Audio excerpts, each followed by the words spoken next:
కొన్నిసార్లు పోయి గుంటలో పడబోతాం మనం. కొన్నిసార్లు గుంటలో పడతాం మనం. ముందే చెప్తాడు గుంటలో పడొద్దు పడొద్దు పడొద్దు అని. అయినా మూర్ఖంగా పోయి పడతాడు ఒక్కొక్కడు. ఏం చేస్తా లాక్కొస్తాడు ఒడ్డుకి. స్తోత్రం.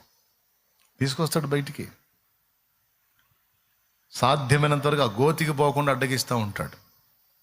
నిన్నే దర్శిస్తూ ఉంటాడు. నువ్వు ఈ ప్రయత్నం చేయబోతున్నావు, అది వద్దు.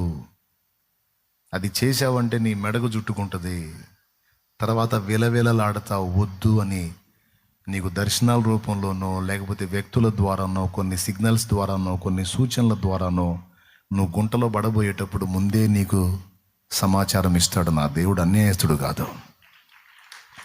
నువ్వు ఇరుక్కోబోయేటప్పుడు ముందే మాట్లాడతాడు ఆయన.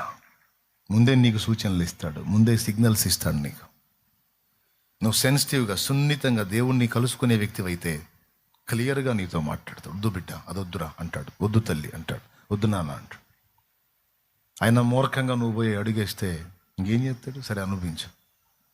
మళ్ళీ అందులో ఇరుక్కొని కొయ్యో మొయ్యో అని మొత్తుకుంటుంటే మళ్ళీ లాక్కొస్తాడు. నేను చెప్పా కదా వద్దని, క్లియర్గా నీతో మాట్లాడాను కదా, వద్దు వద్దని చెప్పాను, ఎందుకు చేసుకున్నా? కొంతమంది ఏమో సున్నితంగా విషయాన్ని గ్రహించే వాళ్ళేమో అర్థం చేసుకుని తప్పించుకుంటారు. అమ్మో దేవుడు వద్దంటున్నాడు, సిగ్నల్ ఇస్తున్నాడు, నాకు దేవుడు మాట్లాడుతున్నాడు, వద్దు నేను ఈ స్టెప్ తీసుకోనని చురుకైన వాళ్ళు వెనక్కి తగ్గుతారు. కొంతమంది ఉంటారుగా ముంపు మాలోకాలు, ఇరుక్కుంటారు. దేవునికి స్తోత్రం, హల్లెలూయా.